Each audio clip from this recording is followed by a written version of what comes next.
¿Pero qué me está contando, chico? Este es el viejo Nacho y su compañera Laika transmitiendo para todos ustedes. Fíjate tú, que estaba en el parque como siempre con mi perra y sucedió algo muy curioso que quiero contarte. Fíjate que estábamos tres vecinos sentados ahí viendo jugar a nuestros perros. Uno de ellos era Ramirito, un joven treintañero que es orgullosamente homosexual, declarado pues, de esos que son muy afeminados y que hablan y se mueven con mucha gracia, y que es muy conocido y querido aquí en la comunidad, chico. El otro vecino era Manolo, que tiene un perro muy particular que se llama Rocky, y es particular porque fíjate que este Rocky siempre anda buscando perros para subírseles encima, así con intenciones amorosas. Lo raro es que siempre anda buscando perro macho, fíjate. A la hembras pues no la vuelven a ver. Y eso que hay perras que quizás andan en celo y se le acercan así como insinuándosele, como diciéndole, mira, yo puedo ser tu perra, pero nada, a él le gustan los machos. Sí, laica, claro que tú nunca has andado ahí de ofrecida. Y claro, pues todos los perros lo rechazan en cuanto lo sienten encima, se giran y gruñen, y hay algunos que se indignan tanto que incluso hasta lo muerden. Así en tono de reclamo, como queriendo decir, pero ¿qué te pasa, chico? Que no ve que los dos somos machos y aquí no hay forma de acoplarnos. Bueno, el Rocky siempre ha sido así que ya pues todos estamos acostumbrados a ver que siempre hace lo mismo. Lo curioso fue, fíjate, que apareció un perro que nunca lo habíamos visto y el dueño pues quién sabe dónde estaba. Y claro, el Rocky pronto se fue a olfatearlo y acto seguido se le encaramó encima, chico, y empezó a moverse así muy vigorosamente.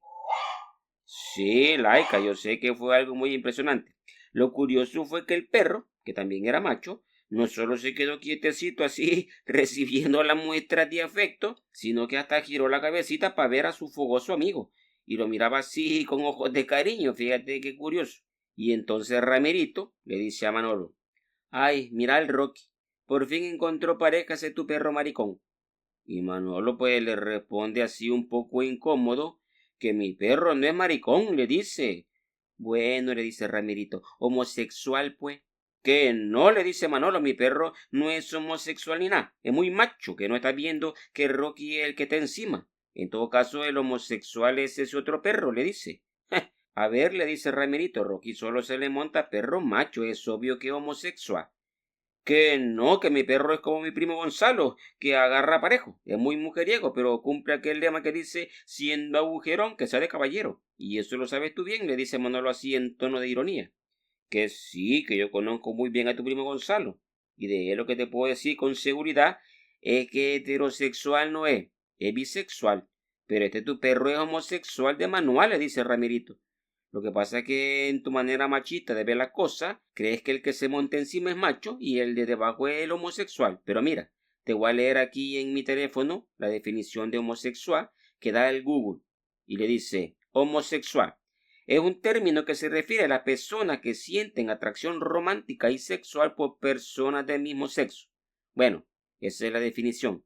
Dime tú dónde dice ahí que el de abajo o el de arriba es el homosexual. Son homosexuales los dos, le dice Ramirito. Que no, que esa definición está mala, dice Manolo, porque ahí no habla nada de los perros. ¿Tú qué opinas, Nachito, de todo esto? Me dice Manolo. Hombre, le dije yo no quiero herir susceptibilidades, pero creo que el concepto es tan claro como las preferencias de Rocky. Tú lo que deberías es estar contento de que tu perro encontró por fin a su media naranja, le dije. Pero qué media naranja ni qué media naranja, lo que pasa es que mi perro derrama testosterona por todos lados, dijo Manolo. Pues sí, eso sí, de que se le derrama, le dije yo. Bueno, al final las cosas no pasaron a más y todos lo tomamos el incidente con mucho humor. Bueno, antes que alguien vaya a sacar de contexto esta parte humorística del podcast, quiero decirte que si buscas información al respecto de que si los perros pueden ser o no homosexuales, te vas a encontrar con que la opinión de muchos especialistas, incluyendo veterinarios, te van a decir que no. ¿Qué es lo que sucede con estos perros que montan otros perros machos y que además pueden montar cualquier otra cosa? Desde almohadas, cojines, sillones y hasta la pierna de cualquier desprevenido, lo que están expresando es su dominación y territorialidad. Fíjate, pero como los seres humanos tendemos a etiquetarlo todo y a humanizar el comportamiento de los animales, pues al ver que dos animales machos interactúan de esta manera, interpretamos como que es un comportamiento homosexual. Bueno, esto es lo que dicen algunos especialistas. Pero también hay que decir que existen estudios serios sobre comportamientos homosexuales en muchas especies animales, desde mamíferos, aves e insectos, y que se ha descubierto que estos comportamientos cumplen una función dentro de la naturaleza. Así que el tema no está cerrado de ninguna manera. Bueno, pero más allá del comportamiento homosexual en otros animales, quisiera leerte y comentarte unos artículos que se han publicado que tienen que ver con la homosexualidad en los seres humanos, porque es un tema muy interesante y que al igual que muchos otros temas que tienen que ver con nuestra naturaleza, hay muchos aspectos que desconocemos y que en este tema en particular, al que le hemos adjudicado componentes morales, religiosos y jurídicos, es un tema que todas las sociedades han tenido problemas en estudiar, analizar y explicar dentro de su completa naturalidad. Bueno, el primer artículo que quiero leerte hace un recorrido del comportamiento homosexual a través de la historia por diferentes pueblos y culturas y resulta que es muy curioso que actualmente en muchas partes del mundo tendemos a pensar que con respecto a este tema de la homosexualidad nos estamos encaminando a una apertura de pensamiento y que hoy somos más tolerantes y liberales y que este es el camino lógico en el que se debe desarrollar la historia debido al conocimiento que hoy tenemos sobre este tema y que antes no teníamos. Pero qué va, chicos, ni somos más tolerantes ahora, ni la historia se ha desarrollado de esa manera. Bueno, voy a leer este artículo que se publicó el 8 de junio del 2021 en la página web de la World History Encyclopedia y que fue escrito por Joshua Mark. El artículo se titula 10 datos históricos sobre la diversidad LGBT en la antigüedad. Y dice, las cuestiones modernas de identidad de género y los derechos civiles de los miembros de la comunidad LGBTI son un fenómeno relativamente reciente, al igual que los términos homosexual y heterosexual. En las sociedades antiguas no se distinguía entre parejas del mismo sexo y del sexo opuesto, ya que ambas eran igualmente aceptadas. Fíjate, ya de entrada del artículo parece contradecir la idea que a priori teníamos sobre este tema. Bueno, quiero hacer un paréntesis aquí al nomás comenzar, para hacer una aclaración con respecto a estas siglas LGBTI, que significa lesbiana, gay, bisexuales, transexuales e intersexuales. La cuestión fue que otras comunidades de personas distintas a estos grupos también querían ser incluidas. Así que llegó un momento en que las siglas eran LGBTQIAK. Fíjate, ya era demasiado relajo, así que se acordó poner nada más LGTB seguido con un signo más. Así pues se incluye de un solo plomazo a todos los grupos que representan la diversidad sexual. Bueno, cierro paréntesis y sigo. Los términos homosexual y heterosexual son construcciones modernas del siglo XIX acuñadas por el escritor austríaco Karl Maria Kertbeny en un folleto de 1869 en el que argumentaba contra la ley prusiana de sodomía que criminalizaba las relaciones entre personas del mismo sexo. Kertbeny, un gay aún en el closet, había perdido en su juventud a un amigo íntimo que se suicidó tras ser extorsionado por un chantajista que descubrió que era gay. Las obras posteriores de Kertbeny trataron de eliminar el estigma que pesaba sobre las relaciones homosexuales, que habitualmente eran consideradas como perversiones. El folleto se publicó de forma anónima, pero la terminología fue utilizada por el naturalista Gustav Hager en su obra El descubrimiento del alma en 1880 y luego por el psiquiatra Richard von Krafft-Ebing en su Psychopathia Sexualis en 1886, traducida al inglés en 1890. Los términos fueron luego popularizados por el médico y escritor H. Havelock Ellis, aunque las relaciones homosexuales se reconocían, por supuesto, antes de Kertbeny. Este fue uno de los primeros en argumentar que la preferencia sexual y la identidad de género de una persona eran innatas, no una elección, y que no se debía equiparar a un hombre gay con el afeminamiento, evocando a grandes héroes de la antigüedad que eran homosexuales. La historia, tanto moderna como antigua, nos cuenta las anécdotas de muchas personas cuya sexualidad es minimizada o ignorada porque durante siglos después del surgimiento del cristianismo, la homosexualidad fue considerada un pecado vergonzoso. Hasta los siglos XIX y XX no se había hablado de la sexualidad de Platón, Alejandro Magno o cualquier otra figura notable del pasado. Este paradigma ha cambiado para mejor y permite una comprensión más profunda y amplia del pasado y de las contribuciones de la comunidad LGBTI en el transcurso de la historia. Fíjate, y es que la historia está llena de personajes que han tenido orientaciones sexuales muy diversas, pero que los historiadores han omitido hablar de eso porque siempre les resulta un tema incómodo. La siguiente lista es solo una pequeña muestra de las muchas historias que involucran a la comunidad actualmente identificada como LGBTI. Aunque las personas de la diversidad sexual parecen haber sido siempre identificadas como tales, en algunas civilizaciones esto implicaba que habían sido favorecidas por seres divinos. Fíjate qué cosa más interesante. Mientras que en otras la distinción no parecía importar, o en el caso de los griegos y en algunos periodos de los romanos, las relaciones homosexuales entre hombres se consideraba superior. Fíjate tú.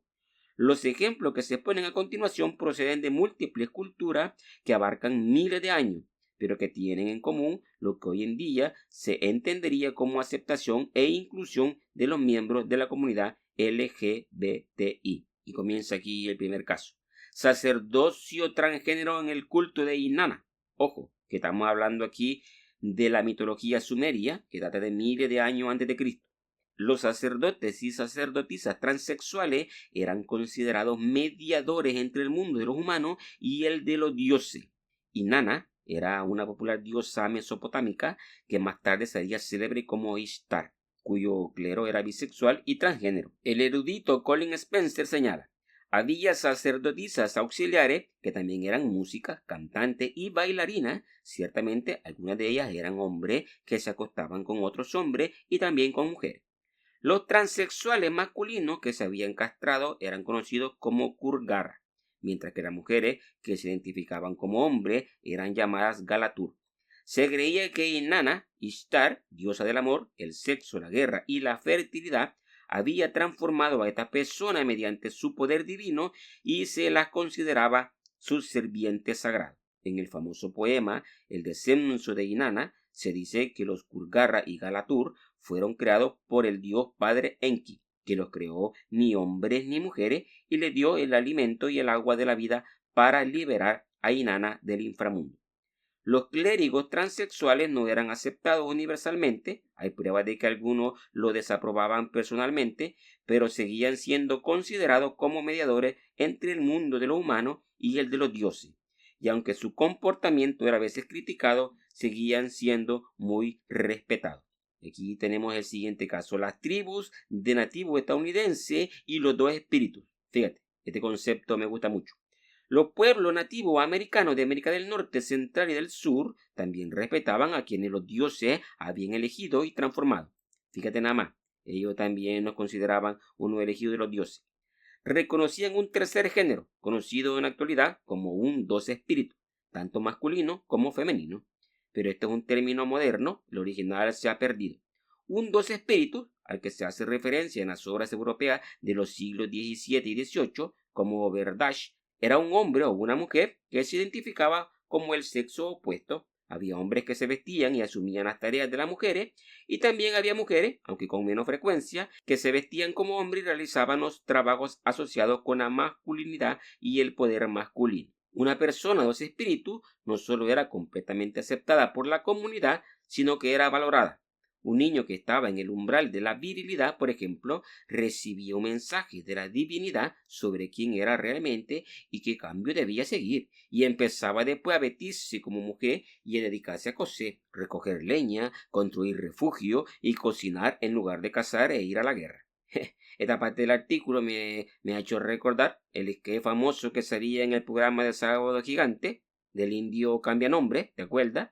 Y es que los indios nativos norteamericanos ponían nombre a los niños que tenían verdadero significado, pues como luna blanca, estrella fugaz, toro sentado, gato planchado, y entonces alguna vez los indios querían cambiarse el nombre. Y el sketch cómico se trataba de eso, ¿te acuerdas? Llegaba un indio donde el indio cambia nombre, que era así como el notario de la tribu, y decía: mira, yo vengo aquí a cambiarme el nombre. Y le decía el indio cambia nombre: ¿cómo tú llamaste? Yo llamarme perro salvaje, le decía el indio. ¿Y cómo querés llamarte ahora? Le decía el indio cambia nombre. Yo quiero llamarme perra amorosa, le decía. Y era muy gracioso, pero bueno, sigamos. Esta aceptación que los nativos estadounidenses le otorgaban a las personas de diferente expresión de género y a las relaciones homosexuales es mencionada por varios misioneros y exploradores europeos que condenaban repetidamente a los nativos como inmorales, vergonzosos y perversos. pero esta práctica y creencias habían existido probablemente durante miles de años, mucho antes de que llegaran los misioneros y sus prejuicios. Y tenemos aquí otro caso, el duque y su cortesano en antigua China. Una de las muchas historias de China que celebra las relaciones homosexuales, y sin duda la más conocida, es la del duque Ling del estado de Wei y su amante Missy Xia, un cortesano de gran belleza. Cuando Missy Xia se enteró de que su madre estaba enferma, tomó prestado el carruaje del duque Ling para ir a verla sin pedir permiso, un acto que normalmente habría supuesto un severo castigo. Pero el duque, en cambio, elogió a su amante por su piedad filial. En otra ocasión, mientras ambos paseaban, Missy Xia estaba comiendo un melocotón excepcional y ofreció la mitad al duque, que exclamó: «¡Qué grande es tu amor por mí! Te olvidas de tu propio apetito y solo piensas en darme de comer cosas agradables». Fíjate qué cosa más bonita. El duque Lin estaba casado y tenía un hijo, pero se consideraba que un hombre también podía tener una relación romántica con otro hombre sin afectar el matrimonio. La frase traducida como el amor del melocotón a medio comer, el amor del melocotón compartido y el melocotón mordido se utiliza para denominar a las relaciones románticas entre personas del mismo sexo desde que la historia fue contada por primera vez por el filósofo legalista Han Feizi de la dinastía Qing, hasta que las actitudes cristianas occidentales hacia la homosexualidad comenzaron a influir en la cultura china. La historia de los dos amantes continúa cuando el duque Lin se desenamora de Missy Xia y se queja de que su antiguo amante utilizó una vez su carruaje sin permiso y le regaló un melocotón a medio comer.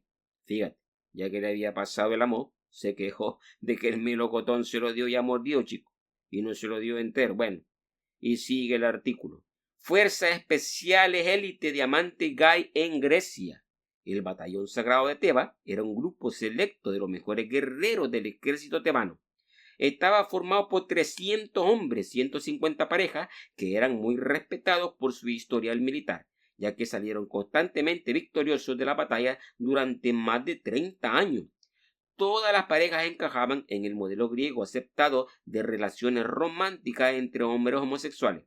El hombre mayor, el Erastes, amante, y uno más joven, el Erómenos, amado. El batallón sagrado se llamaba así por los votos que hacían las parejas en el santuario de Iolaus, quien fue uno de los amantes del héroe Heracles, dedicándose el uno al otro en nombre del dios del amor, Eros. El grupo fue conformado por la creencia de que cada hombre prefería luchar y morir con valentía antes que permitir que su amado le considerara un cobarde. Fíjate qué razonamiento de tema interesante, completamente contrario al razonamiento de muchos gobiernos en el mundo que no permiten que personas homosexuales sirvan en el ejército por considerarlos débiles y sin suficiente valentía. El batallón sagrado de Tebas estuvo invicto desde la batalla de Leuctra en el 371 a.C. hasta que fue aniquilado por los macedonios en la batalla de Queronea en el 338 a.C. El faraón Gai de Egipto, Pepi II. Fíjate, Pepi II. Si ya el nombrecito lo decía todo, chico. Bueno, las relaciones entre personas del mismo sexo no reciben mucha atención en las obras del antiguo Egipto, posiblemente porque no se consideraban algo relevante. Al igual que en China o Grecia, lo que los adultos con consentimiento quisieran hacer en una relación romántica, ya fuera del mismo sexo o del sexo opuesto, era solo asunto de ellos. Fíjate qué interesante. Es en tiempos modernos donde nos hemos llenado de prejuicios y el expansionismo del cristianismo tuvo mucho que ver en eso. Sin embargo, ha llegado hasta nuestros días la historia del faraón Neferkara Pepi II, de la sexta dinastía del Imperio Antiguo de Egipto, quien parece haber tenido una relación con su general Sasenet. En esta historia, Pepi II abandona su palacio durante 4 horas por la noche, va a la casa de Sasenet y éste le hacía todo lo que su majestad deseaba, un eufemismo para referirse al sexo. Sin embargo, las acciones de Pepi II están abiertas a la interpretación y algunos eruditos afirman que él estaba realizando un ritual en el que interpretaba el papel del dios Ra, que visitaba a Osiris, juez de los muertos, en el inframundo durante 4 horas por la noche. Esta interpretación no tiene en cuenta el tono crítico del escriba del Imperio Medio que redactó el texto original. Parece que no aprueba que Pepe II saliera a escondidas del palacio por la noche, aunque no está claro si desaprobaba la relación en sí. Bueno, esta parte de la historia pues del antiguo Egipto está ahí, pero no hay nada claro. No se ha podido comprobar nada, así que ha quedado así en puro rumor y chambre, ¿sabe? Bueno, el tercer género de los Quinar. Las relaciones entre personas del mismo sexo y la existencia de un tercer género se mencionan en los antiguos textos hindúes de la India. El Manu Smriti, un código de leyes del año 1250 a.C., recomienda la purificación ritual tras las relaciones sexuales entre personas del mismo sexo. Pero esto mismo aplica a las uniones entre personas de distintos sexos. El Kama Sutra fomenta las uniones homosexuales y habla del tercer género, tercera naturaleza, de forma normal. Los Kinar, también conocidos como Gira, son un tercer género reconocido en el subcontinente indio en la actualidad, y se alude a ello en textos como estos que se remontan a más de 2000 años. Se refieren a sí mismos como Kinar en honor a las criaturas musicales celestiales del hinduismo, que eran parte pájaro, parte caballo y parte humano. Imagínate tú, qué revoltijo. No entiendo si tenían el cuerpo de pájaro y la cola y las patas de un caballo con una cabeza de hombre, o si tenían el cuerpo de caballo y las patitas y la cola de pájaro. Por no decir lo que comían, chicos, que al igual les gustaba la carne asada, el alpiste o el forraje. Bueno, no nos desviemos. Mientras que el budismo utiliza el mismo término para referirse al músico divino, que es en mitad humano y mitad pájaro, así como Batman pero con pluma. Los que se identifican como Kinar nacen varones pero viven como mujeres y muchos están asociados con el movimiento Shakti, reconociendo la primacía de la fuerza cósmica creativa que muchos Kinar asocian con la diosa de la transformación Bauchara Mata, una diosa de la tierra y la fertilidad que encarna la naturaleza creativa y destructiva de Shakti. A veces se le menciona como la diosa de los transexuales. Los Aravani del sur de la India son otra secta del tercer género que centra su culto en el dios Iravan en lugar de la diosa. Ojo, que estamos hablando aquí del tiempo actual allá en la India. Honor y relaciones gay en Japón. Fíjate, y es que no hay cultura en la que no se considere esta tendencia, chicos, y es que, claro, forma parte de nuestra naturaleza. En Japón, durante el periodo pre-Meiji, las relaciones entre hombres homosexuales se consideraban una forma de vida honrada entre los líderes religiosos y militares del país, de modo que su aceptación era paralela y en algunos aspectos incluso superaba a la de la antigua Atenas. Al igual que en Grecia, se pensaba que las relaciones entre hombres mejoraba el carácter y el espíritu de ambos participantes, mientras que las relaciones sexuales con una mujer, en general, se valoraba solo como un medio de procreación y de preservación del apellido de la familia. Este paradigma social se respetó hasta que fue cuestionado por la llegada de los misioneros cristianos de Occidente, empezando con Francisco Javier, más conocido como San Francisco, que denunció el amor homosexual como un pecado. Los japoneses entendían esas relaciones simplemente como nanshoku, amor de varones o colores masculinos, sin ninguna connotación de mala conducta. Durante el período Meiji, los valores occidentales fueron ganando terreno en Japón y las relaciones entre personas del mismo sexo pasaron a ser consideradas pecaminosas y luego criminales. Muchos de los samuráis más famosos y honorables mantenían relaciones con personas del mismo sexo. Fíjate, a los samuráis les gustaba jugar con sus espaditas, chicos. Al igual que los monjes, los líderes políticos y otras personas que, tras la expansión del cristianismo, tuvieron que ocultar quiénes eran o enfrentarse a la persecución. El ideal romano de masculinidad y las relaciones homosexuales. Los romanos, al igual que los griegos y otras civilizaciones, solían mantener relaciones homosexuales. Las críticas que se le hacían no tenían nada que ver con la relación en sí, sino que se cuestionaba el rol pasivo en las relaciones sexuales. Que un varón hiciera el rol de una mujer se consideraba deshonroso, ya que había renunciado a la virilidad y había dejado de ser un verdadero hombre. Al mismo tiempo, hay muchos informes de grandes figuras como Julio César que se dice que jugaron el rol pasivo en el sexo y siguieron siendo muy respetados. Fíjate tú, a Julito le encantaba lo de ser pasivo. Y para todos aquellos que estudiamos en la nocturna, lo de ser pasivo en una relación homosexual se refiere a la persona que recibe, como el perrito que se quedaba quietecito mirando cómo el Rocky lo desmelenaba. Spencer señala, el carácter de César cumplía con las expectativas romanas. Era físicamente fuerte, tenía una gran habilidad militar, tolerancia y tenacidad, y era sumamente sexual. un hombre que tenía tal reputación podía permitirse disfrutar ocasionalmente del rol de pasivo y seguir siendo un hombre. Además, eran respetadas las relaciones estables entre personas del mismo sexo, según el modelo griego en el que el amante mejoraba el carácter del amado, como se ejemplifica en la relación del emperador romano Adriano y su amante Antino, siendo este deificado tras su muerte y cuyo culto fue un importante rival de la nueva religión del cristianismo. Guerreros celtas y sus amantes masculinos. Los escritores romanos suelen describir a los celtas como formidables guerreros, pero el historiador Diodoro Sículo añade que también preferían las relaciones entre personas del mismo sexo, mientras que los romanos desaprobaban que los hombres adoptaran el rol pasivo en el sexo. Diodoro señala que los celtas no veían esto como un problema. Fíjate, esos son puros cuentos, decían los celtas. Los hombres se interesan más por los de su propio sexo. Se acuestan sobre pieles de animales y se entregan al placer con un amante a cada lado. Lo extraordinario es que no tienen la menor consideración por su dignidad personal y se ofrecen a otros hombres sin el menor reparo. Es más, todo esto no se desprecia ni se considera en modo alguno vergonzoso. Diodoro no criticaba la naturaleza de las relaciones, siendo el rol pasivo de los miembros de la pareja, que iba en contra de las normas culturales romanas.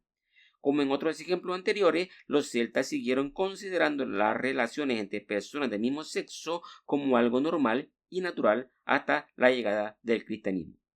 La Biblia condena las prácticas idólatras, no la homosexualidad. El cristianismo llevó estos prejuicios a tantas culturas debido a la interpretación, no a la traducción de la palabra griega arsenokoites, que, según el teólogo Justin Cannon, significa literalmente camas masculinas, y parece haber sido acuñada por el apóstol San Pablo en referencia a los hombres que se acostaban con hombres prostitutos en las culturas paganas.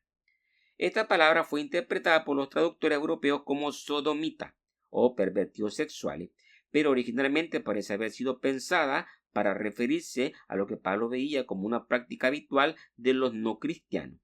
Uno de los pasajes bíblicos más citados en el presente para condenar las relaciones entre personas del mismo sexo, Romanos 1, 24 al 27. En cualquier traducción menciona cómo los hombres y su esposa dejaron las relaciones naturales por las antinaturales y cometieron actos deshonestos. Pero en el contexto de todo el pasaje, esto debe entenderse como una referencia al comportamiento idolátrico, comportarse como los paganos en las orgías rituales, más que a una relación gay seria y estable. Otro versículo citado con frecuencia, Levítico 18:22. No te acostarás con el hombre como lo haces con una mujer, es una abominación.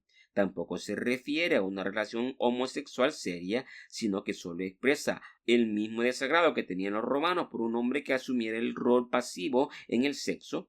Los posteriores traductores europeos de la Biblia interpretaron esta referencia a las prácticas sexuales paganas como una desviación en sí y finalmente se interpretó como homosexualidad en la Revised Standard Version de 1946.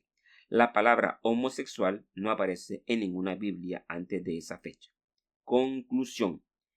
Los versículos de la Biblia que ahora se utilizan para condenar las relaciones entre personas del mismo sexo, leídos contextualmente, en realidad están condenando el libertinaje sexual asociado a sistemas de creencias anteriores e incluso contemporáneos del cristianismo primitivo.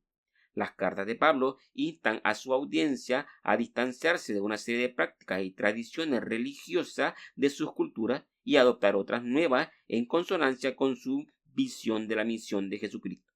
Pero no está condenando las relaciones entre personas del mismo sexo como un pecado. De hecho, algunos estudiosos, entre ellos el obispo John Shelby Spong, han sugerido que la espina en la carne de Pablo es una referencia a su propia homosexualidad con la que parece haber tenido conflicto. También se ha señalado que la historia de Sodoma y Gomorra del libro de Génesis, que se utiliza con frecuencia para condenar la homosexualidad, es en realidad una historia de advertencia sobre la importancia de la hospitalidad. El erudito que vivió en los tiempos de la iglesia primitiva, Orígenes, interpretó la historia en este sentido, al igual que los padres de la iglesia como San Ambrosio. El pecado de los habitantes de Sodoma y Gomorra, según estos escritores, fue el incumplimiento de las normas de hospitalidad establecidas y no tuvo nada que ver con la orientación sexual de los habitantes en la ciudad. Aunque ciertamente hay evidencia de opiniones personales negativas hacia las prácticas homosexuales en las civilizaciones precristianas. Estas iban dirigidas a la pérdida de la virilidad y el estatus de un hombre, a la pérdida de la virginidad de una mujer o, en el caso de ciertos periodos de la historia romana, al libertinaje y la promiscuidad extremo. Sin embargo, estas críticas se centraban en el comportamiento de las personas y no precisamente en las relaciones homosexuales.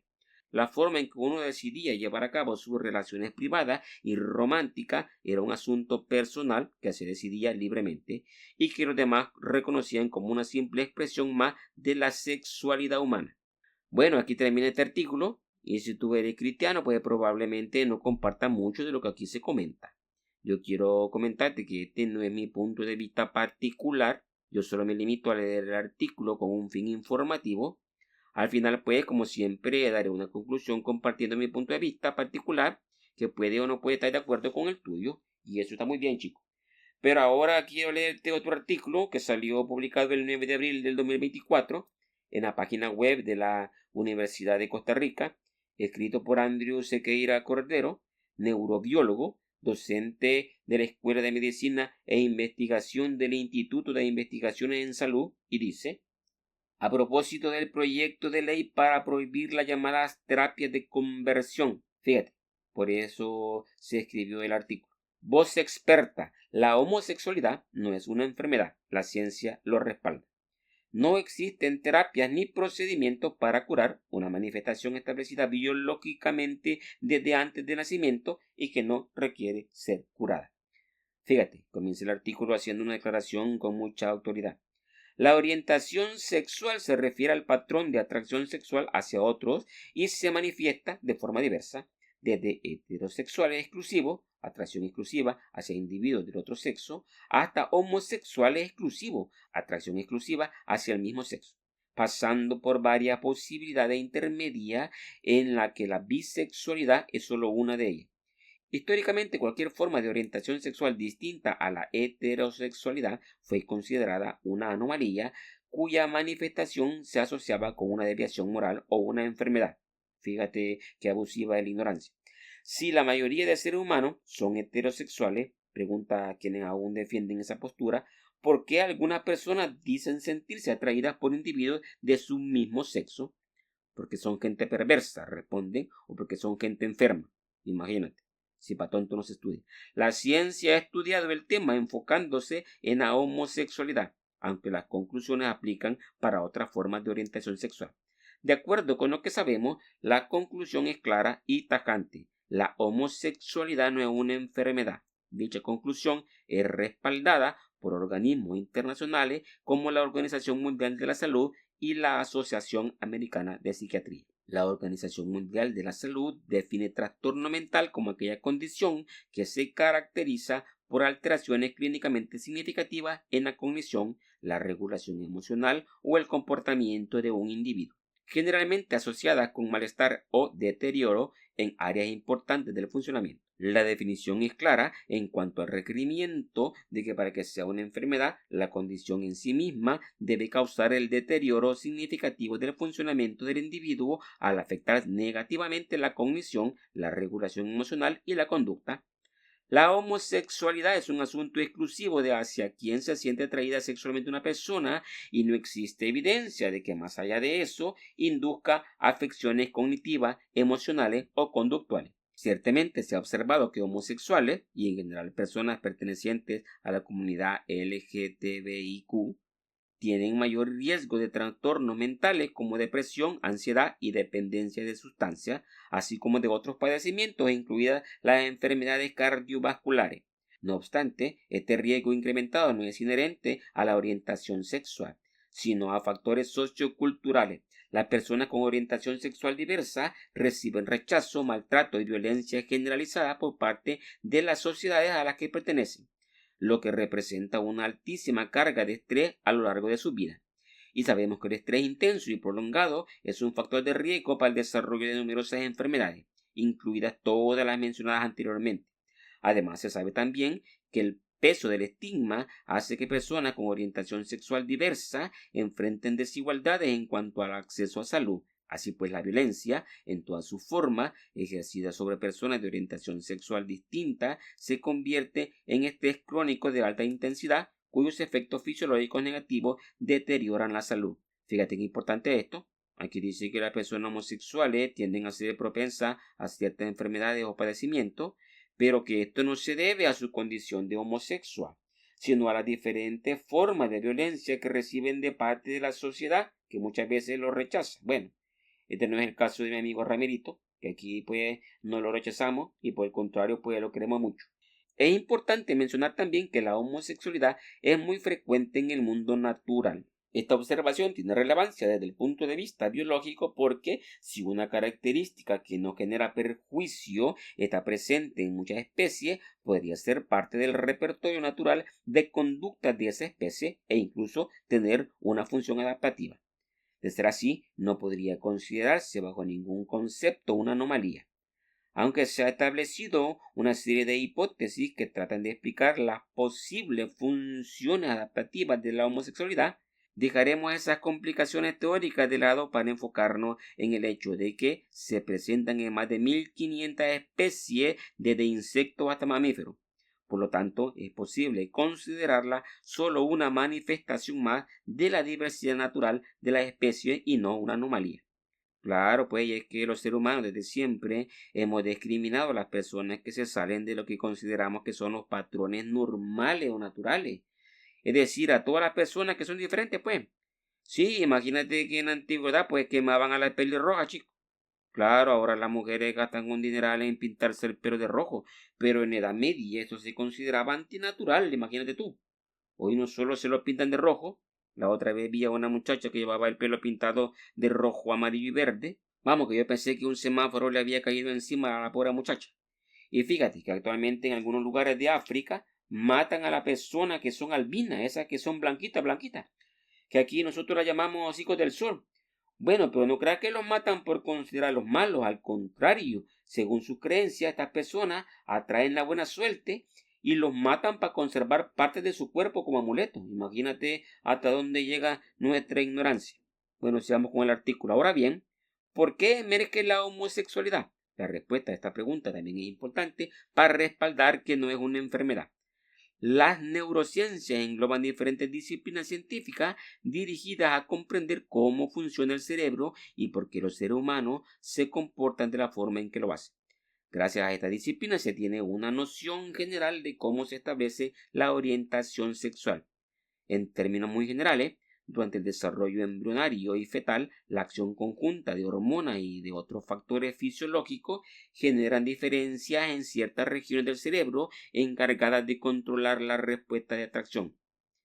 Bueno, he sabido que el estrógeno y la testosterona son las hormonas que juegan un papel importante en este aspecto. Y para todos los de la nocturna, quiero decirle que la testosterona es la hormona que hace que los hombres sean así más ordinarios, pues, más toscos, más peludos, con la voz más grave, y el estrógeno hace que las mujeres pues tengan la piel más tersa, que tengan más curvas y sean más delicadas, chicos. Aunque siempre hay sus excepciones, como el caso de mi tía Paca, que tiene bigote y barba y unos brazos como de luchador. Y tiene su marido, que es mi tío, que es así todo delgadito, el pobre, todo mal desarrollado, creo que es siete mesino, pero tiene un sentido del humor muy afinado, fíjate. Él siempre dice que el hombre de la casa es su mujer, fíjate tú. Bueno, pero sigamos con el artículo. Estas diferencias se establecen desde antes del nacimiento y solo terminan de madurar en la pubertad y determinan tanto el patrón de atracción heterosexual, el individuo responde a señales sexuales emitidas por individuos del otro sexo, como el homosexual, el individuo responde a señales sexuales emitidas por individuos del mismo sexo, sin generar efectos negativos en otras funciones cerebrales. Aunque aún falta mucho por aclarar, el avance en la comprensión de estos procesos y del hecho de que no hay ningún efecto funcional negativo respalda la visión de que la homosexualidad es parte del continuo normal de la orientación sexual humana. Fíjate que desde siempre pues hemos estado buscando complicaciones donde no las hay, chicos, discriminando personas por el simple hecho de ser distintas, creyendo que la homosexualidad es un defecto, una anomalía biológica y se ha comprobado científicamente que es algo completamente natural y que simplemente forma parte de nuestra diversidad como ser humano. En resumen, distintas líneas de evidencia y enfoques científicos permiten respaldar la afirmación de que la homosexualidad no puede ser considerada una enfermedad, mucho menos una perversión o una anomalía moral. Por lo tanto, no existe terapia ni procedimiento para curar una manifestación establecida biológicamente desde antes del nacimiento y que no requiere ser curada. Por el contrario, las prácticas dirigidas a inhibir o supuestamente eliminar la conducta homosexual solo refuerzan la estigmatización y la violencia. El rechazo de los demás y quizá peor de uno mismo representa una carga de estrés que incrementa la probabilidad de desarrollar alguna de la amplia lista de enfermedades para las cuales el estrés es uno de los principales factores de riesgo. La violencia hacia las personas homosexuales es el verdadero problema y la solución requiere una educación basada en el conocimiento científico. La convivencia amparada en la aceptación y el respeto de nuestras diferencias llevará a una mejora sustancial en el bienestar de las personas LGTBIQ y a sociedades más inclusivas y saludables. Fíjate, aquí termina este artículo, corto pero contundente. Y yo quiero dar mi opinión a manera de conclusión sobre este tema. Yo creo que el ser humano es un ser descomunalmente complejo y que en este tema de la homosexualidad, pues así como todas las demás tendencias y condiciones que tienen que ver con su sexualidad, estamos apenas comenzando a entender las dinámicas tanto físicas, biológicas y emocionales que, como en muchos otros aspectos de nuestra naturaleza, no somos capaces de entender en su total complejidad. Pero hay algo innegable y es el hecho de que no hay nada nuevo en lo que respecta a las tendencias por las que los seres humanos nos sentimos atraídos por otro ser humano, ni en la forma en que nos sentimos identificados con un género en particular, o en la forma en que experimentamos el placer derivado de nuestras preferencias sexuales. Lo único nuevo es la forma en que las estructuras sociales evolucionan a partir de las influencias culturales, religiosas y políticas. Para decirlo claro, chicos, homosexuales, lesbianas, transexuales, bisexuales, intrasexuales y toda la amplia gama de tendencias que tienen que ver con nuestro comportamiento sexual han existido desde siempre. Me imagino que ya en edad de piedra había más de algún cavernícola que en su garrote, pues, en lugar de amarrarle una piedra, pues, le tenía decorado con florecitas. No hay ninguna enfermedad ligada a la homosexualidad ni a ningún otro comportamiento sexual. La única enfermedad que está indirectamente ligada, y no precisamente a los homosexuales, es la enfermedad de la ignorancia y los prejuicios. Las preferencias y tendencias sexuales no nos definen en lo más mínimo como seres humanos, y por el contrario, es la capacidad de entender nuestra diversidad física, biológica y emocional lo que nos hace seres humanos racionales, he dicho. Gracias, Laika, por los aplausos. Bueno, aquí termina el podcast. Espero que te haya gustado. Y si no te gustó, pues esa ya es cosa tuya. Quiero despedirme dejándote esta frase para la reflexión. La homosexualidad es un problema que existe solo en la mente de algunos heterosexuales. Este ha sido el viejo Nacho y su compañera Laika transmitiendo para todos ustedes y recordándole que si se van a reír, que sea en serio y pórtense bien porque siempre es más barato.